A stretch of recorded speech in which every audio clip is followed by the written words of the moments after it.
샬롬, 참 좋은 아침입니다. 5월 17일 하나님의 은혜 가운데 복된 날을 시작하길 소망합니다.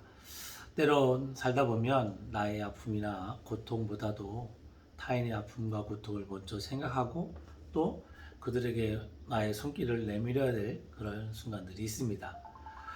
오늘도 우리의 마음 가운데 주신 말씀을 통해서 하나님께서 세우시고 또 하나님께서 우리들의 삶 가운데 함께 삶을 나누는 자들과 함께 나의 마음을 넓게 열고 포용하며 그들과 더불어 하나님의 나라를 꿈꿀 수 있는 귀하고 복된 하루가 되었으면 좋겠습니다. 오늘 이 아침에 말씀을 함께 나누고자 합니다. 사무엘하 19장 1절로 8절입니다. 어떤 사람이 요압에게 아뢰되 왕이 압살롬을 위하여 울며 슬퍼하시나이다 하니 왕이 그 아들을 위하여 슬퍼한다 하니 그날의 백성들에게 들림에 그날의 승리가 모든 백성에게 슬픔이 된지라. 그날의 백성들이 싸움을 쫓겨 부끄러워 도망함같이 가만히 성읍으로 들어가니라. 왕이 그의 얼굴을 가리고 큰 소리로 부르되 내 아들 압살롬아 압살롬아 내 아들아 내 아들아 하니 요압이 집에 들어가서 왕께 말씀드리되 왕께서 오늘 왕의 생명과 왕의 자녀의 생명과 처첩과 비빈들의 생명을 구원한 모든 부하들의 얼굴을 부끄럽게 하시니 이는 왕께서 미워하는 자는 사랑하시며 사랑하는 자는 미워하시고 오늘 지휘관들과 부하들을 멸시하심을 나타내시니라. 오늘 내가 깨달으니 만일 압살롬이 살고 오늘 우리가 다 죽었다면 왕이 마땅히 여기실 뻔하였나이다. 이제 곧 일어나 나가 왕의 부하들의 마음을 위로하여 말씀하옵소서. 내가 여호와를 두고 맹세하옵나니 왕이 만일 나가지 아니하시면 오늘 밤에 한 사람도 왕과 함께 머물지 아니할지라. 그리하면 그 화가 왕이 젊었을 때부터 지금까지 당하신 모든 화보다 더욱 심하리이다 하니 왕이 일어나 성문에 앉음에 어떤 사람이 모든 백성에게 말하되 왕이 문에 앉아 계신다 하니 모든 백성이 왕 앞으로 나아오니라. 이스라엘은 이미 각기 장막으로 도망하였더라.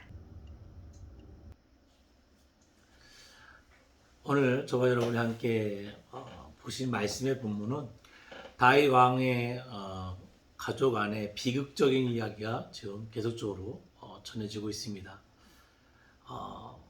아들 압살롬이 반역을 꾀했고 그 반역이 발각됨으로 또 다윗의 편과 아들 압살롬의 편으로 나눠져서 전쟁이 나게 됐고 그 전쟁이 격화되어서 이제 누군가는 그 전쟁에 책임을 져야 될 그런 위치에까지 왔습니다. 결국 다윗은 그 아들 압살롬과의 그 전쟁에서 이겼고 그 아들 압살롬은 죽임을 당했습니다. 다윗의 마음에는 어찌 보면 아버지의 마음도 우리가 헤아려야 되지 않을까라는 생각을 하게 되었습니다. 아버지의 마음으로는 적당하게 좀 덤볐다가 잘못했습니다라고 꿇고 들어왔으면 하는 그런 마음도 있지 않았을까. 전쟁을 한다 하더라도 아들 압살롬이 죽임을 당하지 않는, 전사당하지 않고 그냥 살아있었으면 좋지 않을까라는 그런 마음이 있었던 것 같습니다. 그러나 다윗은 왕이었고 또 그를 추종하는 자들이 그를 추대하고 있었기에 마냥 슬퍼할 수만은 없었던 것 같습니다. 저는 오늘 말씀을 이렇게 준비하면서 한국의 역사에 조선 왕조의 영조대왕이 생각났습니다. 그는 아들 사도세자를 결국에는 자기 뒤를 이을 왕으로 세웠지만 결국 세도 아들과 또 여러 가지 상황에 의해서 그 아들 사도세자를 뒤지에 가두고 죽게 하는 참 비운의 아버지였고 또 매정한 군주였던 것을 보게 됩니다. 그러나 훗날의 역사를 보면 그 아들 사도세자를 그리워하고 그것을 아파했다라고 실록에 나온 것을 보게 됩니다. 아마 오늘 다윗 왕도 이와 비슷했던 것 같습니다. 설사 전쟁에 이겨서 승리에 만끽해요. 사람들이 와 이겼다라고 돌아왔지만 결국 그 왕인 다윗이 슬퍼하는 것을 보고 그들이 마치 패전병처럼 부끄러워 도망한 같이 성으로 다니라라고 성경에 말씀하고 있는 걸 보게 됩니다. 한 왕이기 때문에 슬픔에 빠져 있을 수만은 없었던 것 같습니다. 결국 요압 장군은 집보를 하게 됩니다. 왕 앞에 가서 목숨을 건 집보죠. 그러면서 이렇게 말하는 겁니다. 왕이 이렇게 슬퍼하고 그 아들 압살롬만을 생각하신다면 당신을 위해서 목숨을 걸고 싸운 저들은 무엇이고 저들은 오늘 부끄러운 자들이 되었습니다. 그러면서 이렇게 얘기합니다. 만약에 저들이 나가서 나뿐만 아니라 저들이 다 나가서 당신의 아들 압살롬에게 다 죽임을 당하는 것이 왕이신 당신에게 기쁜 일이 아니었을까라고 생각합니다라고 간언을 하게 됩니다. 지금은 군주제는 우리가 잘 모르지만 이 당시 군주제는 왕의 말이 곧 명령이고 법이었던 시대입니다. 그러나 요압은 왕으로서의 자리에서 무엇을 할 것인지를 알기에 목숨을 걸고 충원을 구하게 됩니다. 결국 다윗은 그 요압의 말에 순종하게 됩니다. 그리고 그가 백성들의 자리로 내려가는 것을 보게 됩니다. 그리고 그들이 앉았을 때 부끄러워 성읍으로 들어갔던 백성들이 왕의 곁으로 돌아오는 것으로 말씀이 마무리됩니다. 어찌 보면 자기를 질타하고 책망하는 것을 없이 여기고 또 보지 않겠다고 할 수도 있습니다. 그러나 다윗은 요압의 말을 들었고 또 그것을 포용했던 것을 보게 됩니다.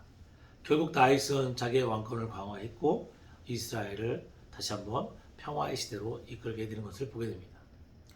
우리 성도의 삶 가운데 과연 우리는 어떤 모습들로 이 말씀을 찾아갈 수 있을까요? 간혹 우리가 우리 신앙생활을 얘기하면서 나는 고통스럽고 힘듭니다라고 말할 때가 많습니다. 하나님 앞에 나와 기도할 때도 주님 너무 힘듭니다. 도와주세요. 살려주세요. 들어주세요. 그러나 내 이웃의 아픔이나 고통들을 먼저 생각할 수 있는 마음의 여유를 갖는다면 그들의 삶을 이해하고 포용할 수 있는 마음을 가진다면 돌아섰던 백성이 다윗 왕의 곁으로 돌아왔던 것 같이 나의 이웃들에게 복음을 전할 수 있는 기회를 삼을 뿐만 아니라 나의 삶 가운데 하나님의 은혜를 더욱더 깊이 전할 수 있는 기회를 삼지 않을까 생각하게 됩니다. 성도의 삶 가운데 여러 가지가 있습니다. 그러나 그 덕목 중 하나가 포용이라고 생각합니다. 포용이라는 것은 엄밀히 따지면 따지지 않는 것을 말합니다. 잘잘못을 따지거나 많고 적음을 옳고 그름을 따지는 것이 아니라 그 존재 그 자체를 인정하고 받아주는 것을 우리는 포용이라고 합니다. 포용은 때로는 어렵고 힘듭니다. 때로는 내가 아플 수도 있습니다. 그러나 우리가 복음을 이 땅에 전하길 원하는 성도이고 또 하나님을 믿는 백성으로 살아간다면 때로는 그들의 가시에 그들의 살기 어린 그 칼날에 피 흘릴 수도 있고 찔릴 수도 있지만 묵묵히 안아줄 수 있는 여유를 우리가 가질 수 있지 않을까 생각합니다.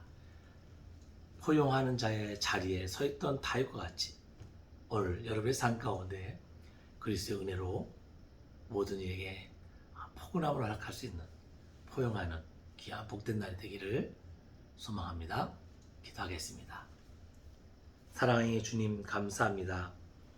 오늘 다윗이 자신의 슬픔을 내려놓고 자기와 함께 있던 백성들을 포용하고 그들 안으로 함께 내려가 그들과 더불어 하나님의 나라를 세웠던 것 같이 오늘 사랑하는 우리 성도들의 삶 가운데 내 이웃의 아픔과 고통을 내 것으로 먼저 포용하고 그들의 삶과 함께 더불어 그리스도의 영광을 나타낼 수 있는 귀하고 복된 삶이 되게 하여 주옵소서.